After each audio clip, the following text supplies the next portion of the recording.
رہنمائے قوم قائد اعظم محمد علی جناح۔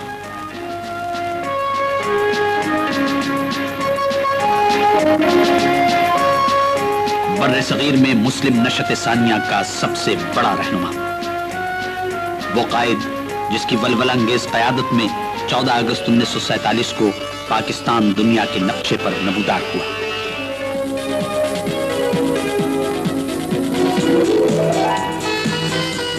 بیسویں صدی کے سیاسی افق پر نمودار ہونے والا یہ مدبر اور عظیم قائد 25 دسمبر 1876 کو کراچی میں پیدا ہوا۔ کراچی کے ایک محلے کھارا در میں واقع وزیر مینشن جائے پیدائش ہے۔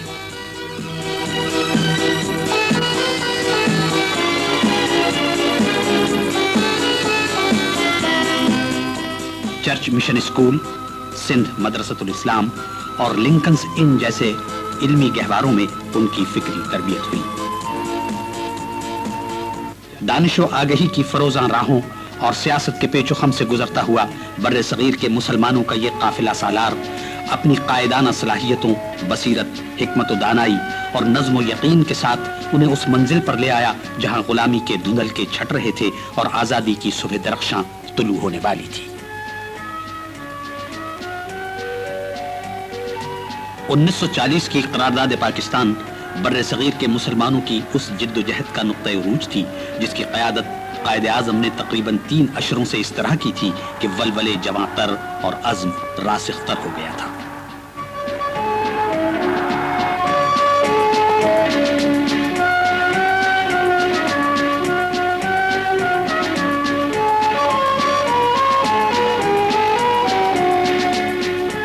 اب کاروان آزادی اس منزل پر آ پہنچا تھا جہاں مفکر پاکستان علامہ اقبال کے خواب کو تعبیر ملنے والی تھی، جہاں اس اسلامی مملکت کے خد و خال واضح ہو رہے تھے جنہیں علامہ نے 1930 میں مسلم لیگ کے اجلاس الہ آباد کی صدارت کرتے ہوئے واضح کیا تھا۔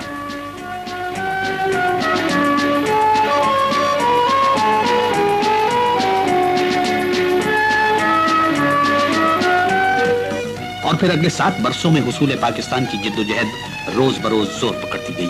قائد اعظم نے پورے بر صغیر کے دورے کیے اور کروڑوں مسلمانوں کے دلوں میں حصول پاکستان کے لیے بے پناہ جوش و ولولہ پیدا کر دیا۔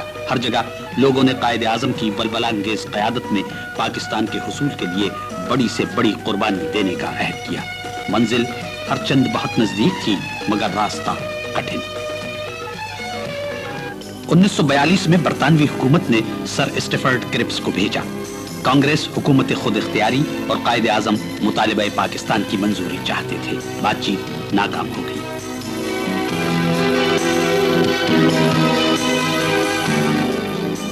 ستمبر 1944 میں قائد اعظم اور گاندھی جی کے مابین ہندو مسلم اختلافات حل کرنے کے لیے مذاکرات ہوئے۔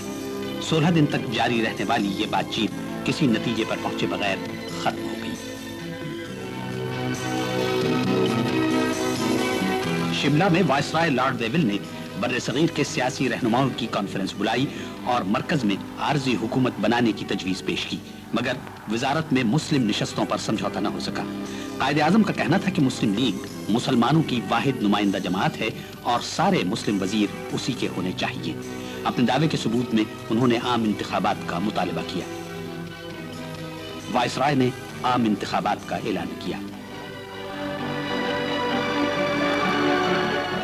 1946 میں پورے بر صغیر میں عام انتخابات منعقد ہوئے۔ کانگریس نے متحدہ ہندوستان اور مسلم لیگ نے پاکستان کے موقف پر انتخابات میں حصہ لیا۔ مرکزی اسمبلی میں ساری مسلم نشستیں مسلم لیگ نے جیت لی۔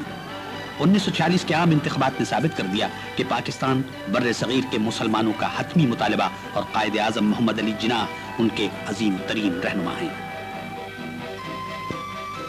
کیبنٹ مشن کے بر صغیر کے سیاسی رہنماؤں سے مذاکرات کے نتیجے میں فوری طور پر عارضی حکومت کے قیام کے منصوبے میں پاکستان کی بنیادیں موجود تھیں۔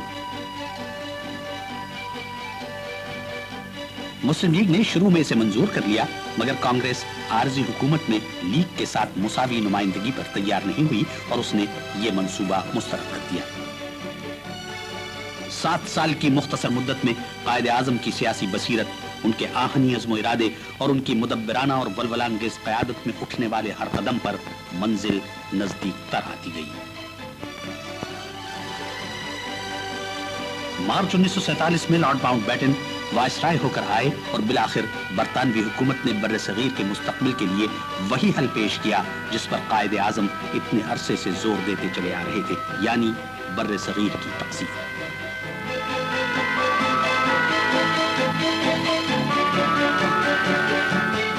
3 جون 1947 کو لارڈ ماؤنٹ بیٹن نے تقسیم کے منصوبے کا اعلان کیا تو قائد نے ریڈیو پر قوم کو یوں نوید دی: The opportunity to speak to you directly through this radio from Delhi. It is the first time, I believe, that a non-official has been afforded an opportunity to address the people through the medium of the...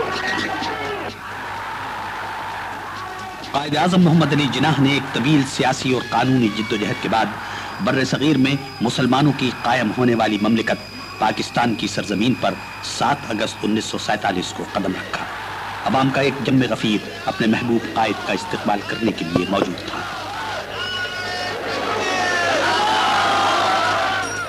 بابا قوم قائد اعظم محمد علی جناح انتقال اقتدار کی تقریب میں شرکت کے لیے تشریف لائے۔ بر صغیر کے آخری وائسرائے لارڈ ماؤنٹ بیٹن نے برطانوی حکومت کی جانب سے مملکت پاکستان کا اقتدار قائد اعظم محمد علی جناح کو سونپا۔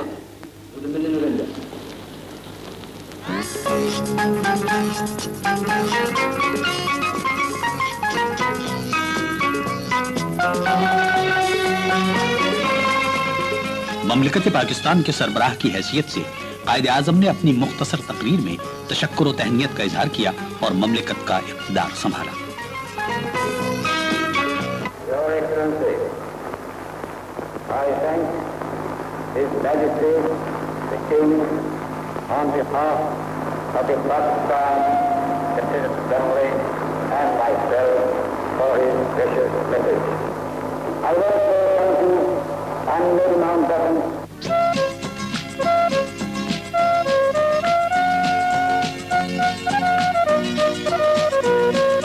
انتقال اقتدار کی تقریب کے بعد قائد اعظم محمد علی جناح اسمبلی کے باہر تشریف لائے تو عوام کا ایک ہجوم اپنے اس عظیم رہنما کے دیدار کا منتظر تھا جس نے بر صغیر کے مسلمانوں کو ان کی منزل سے ہمکنار کیا تھا۔ 14 اگست 1947 کو انتقال اقتدار کی یہ تقریب پاکستان کی آزادی کا اعلان تھی۔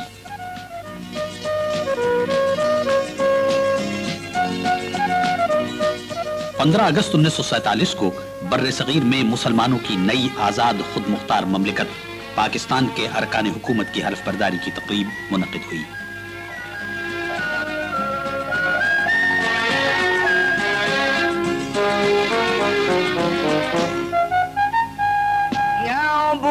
يعبدونني لا يشركون بي شيئا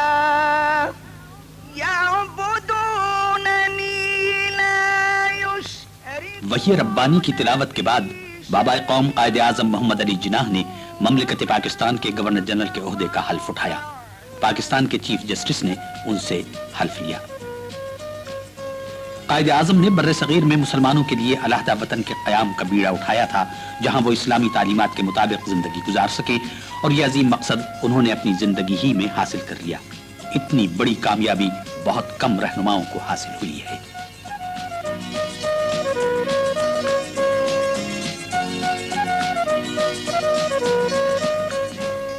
لیاقت علی خان نے وزیر اعظم کا عہدہ سنبھالا۔ دوسرے وزراء میں آئی چندریگر، ملک غلام محمد، سردار عبدالرب نشتر اور غضنفر علی خان تھے۔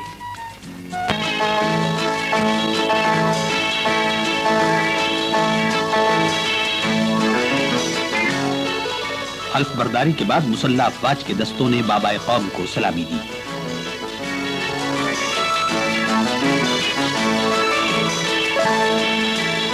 اس کے بعد قائد اعظم نے گارڈ آف آنر کا معائنہ کیا۔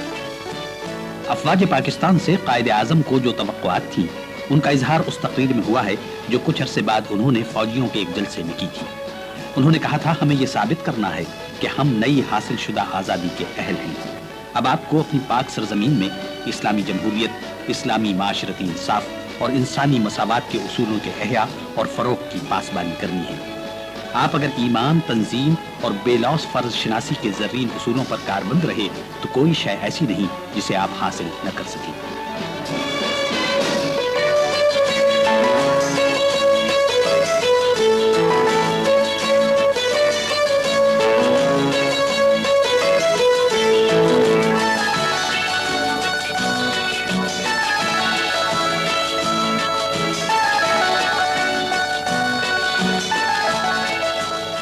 قیام پاکستان کے 4 روز بعد 18 اگست 1947 کو عید کا دن تھا۔ قائد اعظم نے عوام کے ساتھ نماز عید ادا کی اور اپنے پیام عید میں ایمان، اتحاد اور نظم و ضبط کی تلقین کی۔ برصغیر کی تقسیم کے سلسلے میں حد بندی کمیشن کے بعض غلط فیصلوں کے باعث دوبارہ فرقے وارانہ فسادات پھوٹ پڑے اور قتل و غارت کا بازار گرم ہو گیا۔ ہندوستان سے لاکھوں بے یار و مددگار مسلم مہاجرین ٹرینوں کے ذریعے اور پا پیادہ قافلوں کی صورت میں پاکستان آئے۔ ان لاکھوں مہاجرین کی بحالی اور آباد کاری ایک ایسی نئی مملکت کے لیے جو ابھی وجود میں آئی ہو اتنا بڑا مسئلہ تھا کہ اب اس کا تصور بھی نہیں کیا جا سکتا، مگر قائد اعظم نے غیر معمولی عزم و ہمت کے ساتھ اس مسئلے سے نمٹنے کا بیڑا اٹھایا۔ وہ کراچی اور لاہور میں مہاجروں کے کیمپوں میں گئے، انہیں تسلی تشفی دی اور ان کی آباد کاری کے منصوبے شروع کرائے۔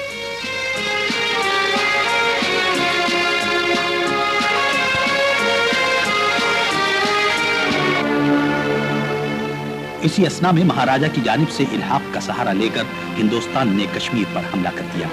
اقوام متحدہ نے جنگ بندی کرا دی۔ بے شمار کشمیری مہاجرین آزاد کشمیر اور پاکستان میں پناہ لینے پر مجبور ہو گئے۔ پاکستان کی نئی مملکت کے لیے مسائل کے پہاڑ کھڑے ہو گئے تھے۔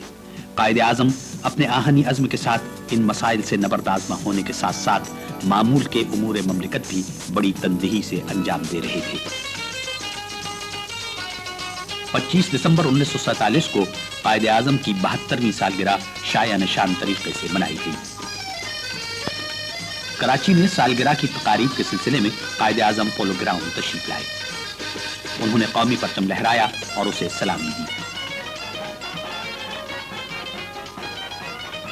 پاکستان کی تینوں مسلح افواج کے چاق و چوبند دستے بابا قوم قائد اعظم محمد علی جناح کو سلامی دیتے ہوئے ان کے سامنے سے مارچ پاسٹ کرتے ہوئے گزرے۔ قائد اعظم پاکستان کو اتنا مضبوط دیکھنا چاہتے تھے کہ کوئی اس کی طرف بری نیت سے دیکھنے کی جرأت نہ کر سکے۔ قوم کے اس فقید المثال محسن کے لیے ہر شخص کے دید و دل فرش راہ تھے اور ہر دل میں یہ دعا تھی کہ اللہ تعالیٰ قائد اعظم کی عمر دراز کرے۔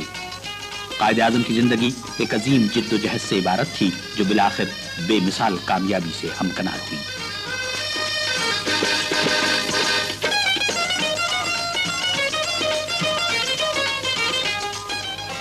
قیام پاکستان کے بعد قائد اعظم صرف کراچی میں بیٹھ کر ہی مملکت کے نظم و نسق اور دیگر قومی امور کو نہیں نمٹاتے رہے، بلکہ ملک بھر میں جہاں بھی وہ ضرورت سمجھتے تھے پہنچ جاتے تھے۔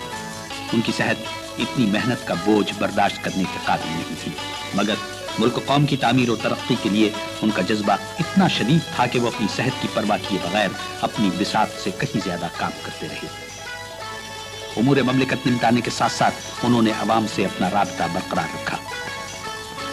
پاکستان کے حصول کے بعد قائد اعظم کی جد و جہد ختم نہیں ہوئی، اب انہیں اس نئی مملکت کی تعمیر اور اسے مضبوط و مستحکم بنانے کے لیے صحیح خطوط پر رہنمائی کرنی تھی۔ وہ سرکاری اور غیر سرکاری تقریبات میں بھی شریک ہوتے اور نظم و نسق کے مسائل بھی نمٹاتے۔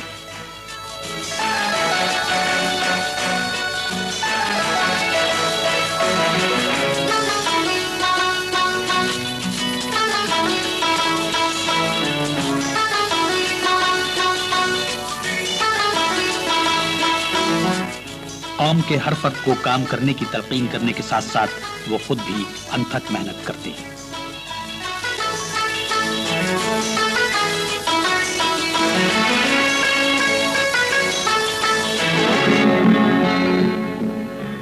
قائد اعظم کے تدبر اور انتظامی صلاحیتوں کے باعث 1 سال سے کم عرصے میں پاکستانی معیشت اس قابل ہو گئی کہ حکومت اپنا مرکزی بینک قائم کر سکے۔